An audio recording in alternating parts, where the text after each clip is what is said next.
বিসমিল্লাহির রহমানির রহিম।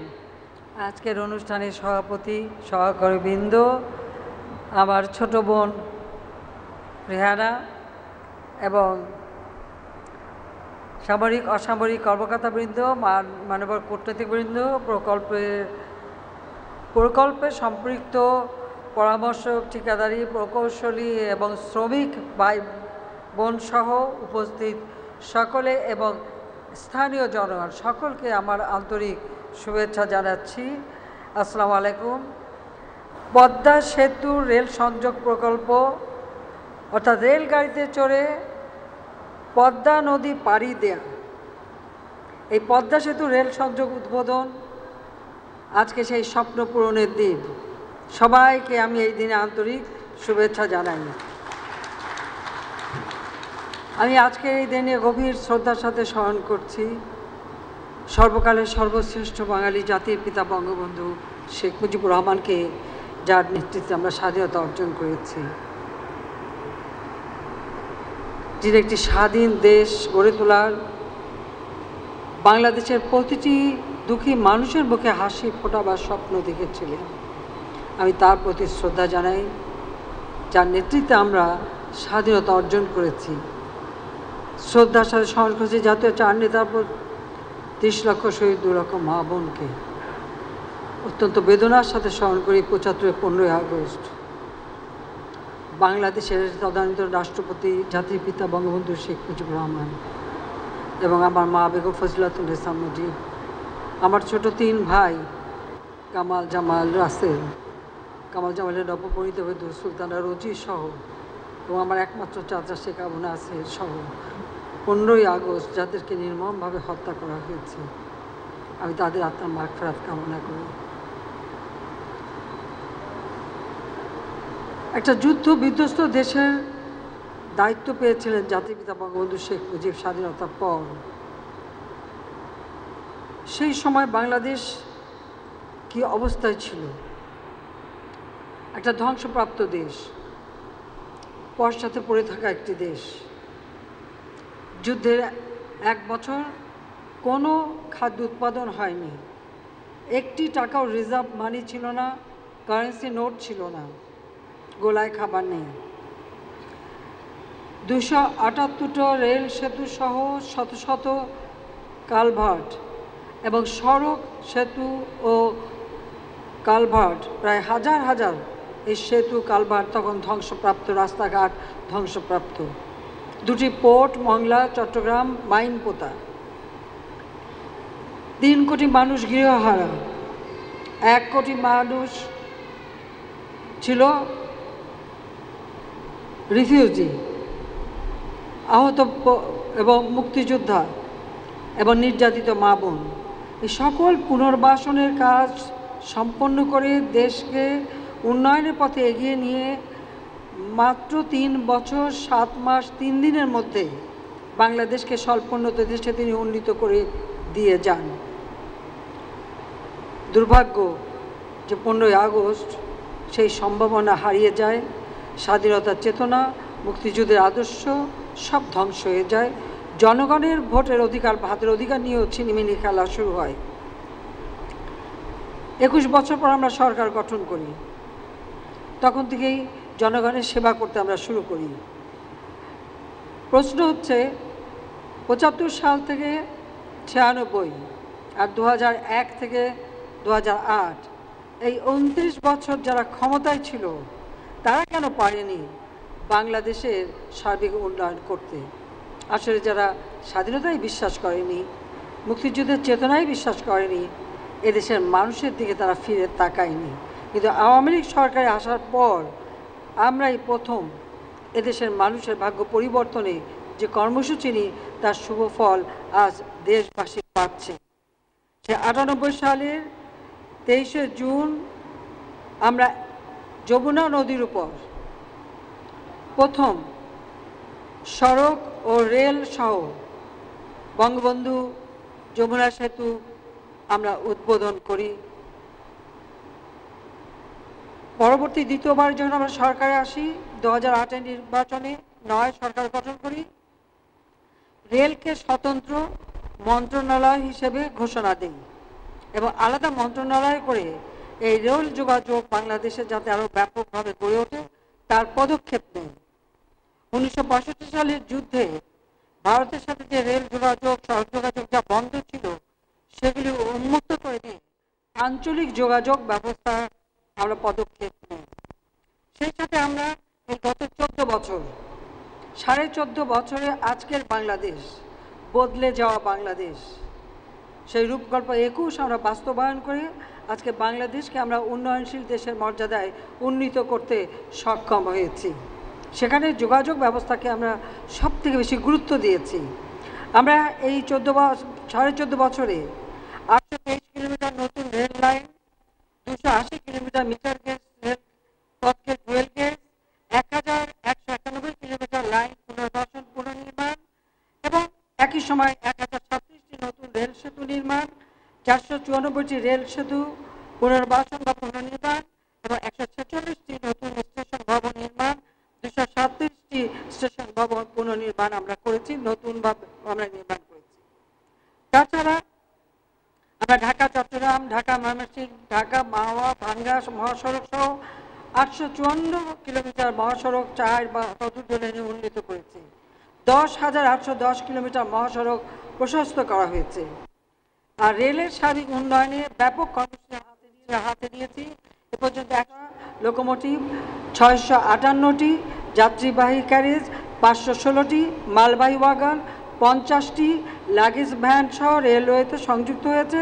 আর বিভিন্ন রুটে 143টি নতুন ট্রেন চালু হয়েছে। 134টি স্টেশনের সিগন্যালিং ব্যবস্থা উন্নত এবং আধুনিক করা হয়েছে। আমরা আমাদের আভ্যন্তরীণ এবং আঞ্চলিক রেল যোগাযোগ বৃদ্ধির বিভিন্ন পদক্ষেপ হাতে নিয়েছি। আমরা ডুয়েল গেজ, ব্রড গেজ এই ধরনের রেল লাইনে আমরা তৈরি করে দিচ্ছি যাতে আমাদের রেল গতিশীল হয়, পণ্য পরিবহন এবং যাত্রী পরিবহনে আরও সক্ষমতা অর্জন করে। ভবিষ্যতে আমাদের আরও 46টি নতুন ব্রডগেজ লোকোমোটিভ, 460টি নতুন ব্রডগেজ যাত্রীবাহী ক্যারেজ, 200টি মিটার গেজ যাত্রীবাহী ক্যারেজ, 1310টি নতুন ওয়াগন সংগ্রহেরও উদ্যোগ আমরা গ্রহণ করেছি। আমরা আশা করি 3-4 বছরের মধ্যে সারা বাংলাদেশে রেলওয়ে যোগাযোগ আরও ব্যাপকভাবে বৃদ্ধি পাবে, মানুষের জীবন মান আরও উন্নত হবে। আজকে এই প্রকল্পটি আমরা যেটা আজকে সম্পন্ন হলো, আসলে এই রেল লাইন এই ভাঙ্গা থেকে আমরা ভাঙ্গা পর্যন্ত এখন করেছি। এটা ভাঙ্গা থেকে যশোরের সংযোগ হবে। আর যশোর থেকে ইতিমধ্যে আপনারা জানেন যে মংলা পোর্ট পর্যন্ত সংযোগ হচ্ছে, সে ব্যবস্থাটা আমরা করে দিয়েছি, কারণ সে রেল লাইন আছে তার সাথে সংযুক্ত করেছি। আরেকটি প্রকল্প আমাদের মাথায় আছে, আমরা অ্যালাইনমেন্ট ঠিক করেছি, তবে আমাদের মাটি খুব নরম, আমাদের নদীমাতৃক দেশ, সেটা হচ্ছে ভাঙ্গা থেকে একেবারে বরিশাল হয়ে পটুয়া মানে ঝালকাঠি পটুয়াখালী হয়ে পায়রা পর্যন্ত নেওয়ার পরিকল্পনা আছে। তবে এটা ভিজিবিলিটি স্টাডি চলছে, তবে এটা করা খুব কঠিন, কারণ আমাদের মাটির এই মানে সক্ষমতা একটু কম। তবুও আমাদের প্রচেষ্টা আছে। আমাদের লক্ষ্য ট্রান্স এশিয়ান রেলওয়ের সাথে বাংলাদেশকে সংযুক্ত করা, সেভাবে আমরা কাজ করে যাচ্ছি। রেল লাইন ছাড়াও আমাদের এখানে আজকে সে দেখা যাচ্ছে এখানে সুন্দর সুপরিসর ওয়েটিং রুম, নারী ও প্রতিবন্ধীদের জন্য পৃথক টয়লেটের ব্যবস্থা, যাত্রীদের উঠানামার সুবিধার্থে লিফট, এক্সেলেটর এবং ডে কেয়ার সেন্টার, ছোট শিশু বেবিদের জন্য বেবি কর্নার, যেখানে ছোট বাচ্চাদের দেখতে পারবে বা মায়ের দুধ যারা খায় তার জন্য আলাদা ব্যবস্থা, সব ব্যবস্থা এখানে করা হচ্ছে। আধুনিক সুযোগ সুবিধা সহ 14টা রেল স্টেশন এই লাইনে করা হয়েছে। 6টা রেল স্টেশনের মান উন্নয়ন করা হয়েছে। 7টি মেজর ব্রিজ, 144টি কালভার্ট, 128টি আন্ডারপাস, 20টি স্টেশন স্থাপন করা হচ্ছে। আধুনিক কম্পিউটার নিয়ন্ত্রিত সিগন্যালিং ব্যবস্থায় আমরা যাচ্ছি, কারণ স্মার্ট বাংলাদেশে সব কিছু স্মার্ট হবে, সেটাই আমাদের লক্ষ্য। কাজেই আমাদের প্রতিটি লক্ষ্যই হচ্ছে যে দেশের উন্নয়ন, পাশাপাশি পরিবেশ রক্ষার জন্য এই যে ঢাকা থেকে একেবারে যশোর পর্যন্ত যে রেল লাইন যাচ্ছে ভাঙ্গা হয়ে পদ্মা সেতু পাড়ি দিয়ে, সেখানে 10 লক্ষের উপর ফলজ, বনজ, ভেষজ গাছ বৃক্ষরোপণ করা হচ্ছে, যাতে পরিবেশ ঠিক থাকে সেই ব্যবস্থাটা আমরা নিচ্ছি। আমাদের প্রকল্পের আওতায় চীন হতে 100টি ব্রডগেজ কোচ ইতিমধ্যে সংগ্রহ করা হয়েছে, আর কোচগুলো সংযোজন করা হয়েছে সিসিটিভি ক্যামেরা, স্লাইডিং ডোর ও পরিবেশ বান্ধব বায়ো টয়লেট দ্বারা। ইতিমধ্যে আমাদের ফরিদপুর 9টা জেলা ঢাকা, নারায়ণগঞ্জ, মুন্সিগঞ্জ, শরীয়তপুর, মাদারীপুর, ফরিদপুর, গোপালগঞ্জ, নড়াইল, যশোর সংযুক্ত হবে। অর্থাৎ সারা দেশেই আমরা একটা নেটওয়ার্ক গড়ে তুলছি। আপনারা জানেন যে এখন রাজশাহী থেকে আমের মৌসুমে আমের ট্রেন আলাদা আসে, ঠিক তেমনি শাক সবজি, ফল মূল, মাছ মাংস যাতে দ্রুত আসতে পারে সেই জন্য কুলিং সিস্টেম সহ যাতে করে আমাদের ক্যারিয়ার আসে তার ব্যবস্থাটাও কিন্তু আমরা করে দিয়েছি। আমাদের রেলে সেই ব্যবস্থাও আমরা নিচ্ছি, কারণ আমরা চাই এগুলি আরও আধুনিক হোক, সেই লক্ষ্য নিয়েই আমরা কাজ করে যাচ্ছি। বাংলাদেশ আজকে উন্নয়নশীল দেশের মর্যাদা পেয়েছে। আমি জানি আমাদের কোভিড-19 অতিমারী, সেই সাথে সাথে ইউক্রেন যুদ্ধ, স্যাংশন, কাউন্টার স্যাংশন, বিশ্বব্যাপী মুদ্রাস্ফীতি বেড়েছে, খাদ্যের দাম বেড়েছে, পরিবহন বেড়েছে, পরিচালন ব্যয় বেড়েছে, তার ধাক্কা আমাদের দেশেও লেগেছে। সেই জন্য সকলের কাছে আমার আবেদন থাকবে, 1 ইঞ্চি জমি যেন অনাবাদি না থাকে। যার যেখানে যতটুকু জমি আছে আপনারা আবাদ করেন, কারণ বিশ্বের যে খাদ্যমন্দা, সেই খাদ্যমন্দা যেন আমাদের দেশে না আসে। পাশাপাশি আমরা পারিবারিক কার্ড দিচ্ছি 1 কোটি মানুষের জন্য। পারিবারিক কার্ড যেখানে স্বল্প মূল্যে চাল, ডাল, তেল সহ নিত্য প্রয়োজনীয় জিনিস কিনতে পারে, এমনকি এখন পেঁয়াজও দেওয়া হচ্ছে। সেই ব্যবস্থাটা আমরা করেছি এই মুদ্রাস্ফীতির ধাক্কায় মানুষ যাতে কষ্ট না পায়। সামাজিক নিরাপত্তা বেষ্টনী, সেখানে বয়স্ক ভাতা, বিধবা ভাতা, প্রতিবন্ধী ভাতা এবং দুস্থ মুক্তিযোদ্ধাদের ভাতা, 10 কোটি মানুষ উপকারভোগী আমাদের সামাজিক নিরাপত্তায়, সেই ব্যবস্থাটা আমরা করেছি। আমরা 2 কোটির উপরে কৃষক উপকরণ কার্ড পায়।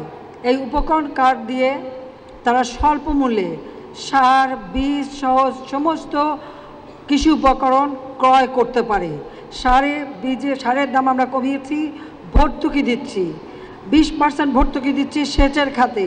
আর কৃষি যান্ত্রিকীকরণ 50 থেকে 70% ভর্তুকি দিয়ে কৃষি যান্ত্রিকীকরণ করা হচ্ছে। কৃষক যদি কৃষি ধান কাটার লোক না পায়, আমাদের ছাত্রলীগ, যুবলীগ, স্বেচ্ছাসেবক লীগ থেকে শুরু করে আওয়ামী লীগের নেতাকর্মী তারা তাদের পাশে দাঁড়ায়, ধান কেটে ঘরে তুলে দেয়। আমাদের আওয়ামী লীগের নেতাকর্মীরা এভাবেই মানুষের পাশে থেকে মানুষের সেবা করে, তাদেরকে ধন্যবাদ জানাই। আমরা আমাদের বর্গা চাষি বিনা জামানতে তাদেরকে কৃষি ঋণ দেওয়া হয়। তাছাড়া মাত্র 10 টাকায় কৃষক ব্যাংক অ্যাকাউন্ট খুলতে পারে। 1 কোটি 8 লক্ষের মতো কৃষকের অ্যাকাউন্ট আছে, ভর্তুকি টাকা তার কাছে সরাসরি চলে যায়, সেই ব্যবস্থাটাও আমরা নিয়েছি। আমাদের লক্ষ্য দেশকে আরও উন্নত করা। আমরা ছাত্রছাত্রীদের বিনামূল্যে বই দিচ্ছি।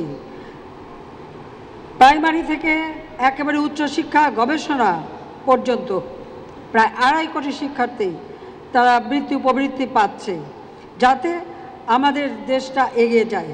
আমাদের লক্ষ্য ছিল 2021 সালের মধ্যে বাংলাদেশ একটা ধাপে উঠবে। আজকে আমরা উন্নয়নশীল দেশের মর্যাদা পেয়েছি, জাতির পিতার জন্মশতবার্ষিকী উদযাপন করেছি। আর সেই সময় স্বাধীনতা সুবর্ণ জয়ন্তী আমরা উন্নয়নশীল দেশের মর্যাদা পেয়েছি। এখন আমাদের লক্ষ্য 2041 সালের বাংলাদেশ হবে স্মার্ট বাংলাদেশ। আমরা দক্ষ জনশক্তি গড়ে তোলার জন্য আমরা ডিজিটাল বাংলাদেশ করে দিয়েছি। সারা দেশে ওয়াইফাই কানেকশন আছে, স্যাটেলাইট বঙ্গবন্ধু 1 উৎক্ষেপণ করেছি। আমরা প্রতিটি ঘরে ঘরে বিদ্যুৎ দেব, সেই বিদ্যুতের ব্যবস্থা আমরা করেছি। কাজে আমাদের কম্পিউটার শিক্ষা, আমরা স্কুল থেকে কম্পিউটার ল্যাব তৈরি করে দিচ্ছি। আমরা ট্রেনিং এবং ইনকিউবেশন সেন্টার করে সকলকে আমরা ট্রেনিং দিচ্ছি। এমনকি আমাদের মহিলারা তারাও বিশেষভাবে ট্রেনিং প্রাপ্ত হচ্ছে যেন এই ডিজিটাল ডিভাইস তারা ব্যবহার করতে পারে। লার্নিং অ্যান্ড আর্নিং এই কর্মসূচির মাধ্যমে 6 লক্ষ ফ্রিল্যান্সার একটা ইউনিয়নে বসে বিদেশে কাজ করে টাকা উপার্জন করতে পারছে, তাদেরকে আমরা স্বীকৃতি দিই এবং সার্টিফিকেট দিচ্ছি, রেজিস্ট্রেশন ব্যবস্থা করে দিচ্ছি, সেইভাবে কর্মসংস্থানের ব্যবস্থা করছি। আমাদের গৃহীত পদক্ষেপের ফলে সেই 2006 সালে যেখানে 41% ছিল দারিদ্র্যের হার, তা আমরা কমিয়ে 18.7% নামিয়ে এনেছি। হতদরিদ্র যেখানে 25.5% ছিল, তা এখন 5.6% নেমে এসেছে। ইনশাল্লাহ আর কেউ হতদরিদ্র থাকবে না। জাতির পিতা ভূমিহীন মানুষকে ঘর তৈরি করা এবং জমি দেওয়া শুরু করেছিলেন, সম্পূর্ণ করে যেতে পারেনি। তার স্বপ্ন বাস্তবায়ন করা, এটাই তো আমাদের লক্ষ্য। বাংলাদেশে একটি মানুষও ভূমিহীন থাকবে না, গৃহহীন থাকবে না। ইতিমধ্যে 8,40,000 ভূমিহীন গৃহহীন পরিবারকে আমরা কিন্তু বিনামূল্যে ঘর করে দিচ্ছি, জীবিকার ব্যবস্থা করে দিচ্ছি। বাকি যা আছে তাও করে দেব।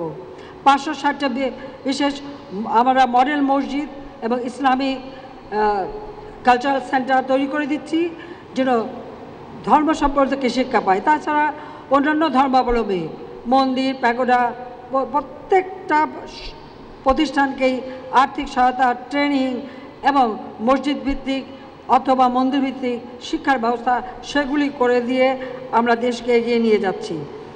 কাজে আমাদের লক্ষ্য হচ্ছে দেশকে এগিয়ে নিয়ে যাওয়া। ইনশাআল্লাহ বাংলাদেশ আর পিছিয়ে থাকবে না। আমি জানি মাঝে মাঝে একটা দুঃসময় আসে, বিশ্বব্যাপী এই দুঃসময় আমাদের উপরে আছে, কিন্তু আমরা যদি আমাদের জমিতে চাষ করি, আমরা যদি আমাদের ফসল নিজেরা ফলাই, এবং আমাদের কৃষি বিজ্ঞানীরা অত্যন্ত চমৎকার কাজ করছেন, অধিক ফলনশীল ফসল তারা তৈরি করছেন। আজকে মাছ, মাংস, তরি, তরকারি, সবজি সব কিছু উৎপাদন হচ্ছে, কিন্তু এই উৎপাদন আমাদের সকলকে মনোযোগ দিতে হবে। কারো কাছে হাত পেতে নয়, কারো কাছে মাথা নিচু করে নয়। জাতির পিতা বঙ্গবন্ধু শেখ মুজিবের বাংলাদেশের প্রতিটি মানুষ বিশ্ব দরবারে সম্মানের সাথে মাথা উঁচু করে চলবে, এটাই আমাদের লক্ষ্য। পদ্মা সেতু নির্মাণ নিয়ে অনেক ষড়যন্ত্র হয়েছিল, অনেক চক্রান্ত হয়েছিল। এক ভদ্রলোক, হ্যাঁ বিশ্বখ্যাত নাম জুড়েছে তার, কিন্তু সামান্য একটা ব্যাংকের এমডি পদে থাকতে পারবে না বয়সের কারণে, সেটা বলার কারণে পদ্মা সেতুর টাকা বন্ধ করে দিয়েছিল ওয়ার্ল্ড ব্যাংক তার পক্ষে। সেই দিন বলেছিলাম নিজের অর্থে পদ্মা সেতু তৈরি করব, ইনশাআল্লাহ আমরা তা করে দেখিয়েছি।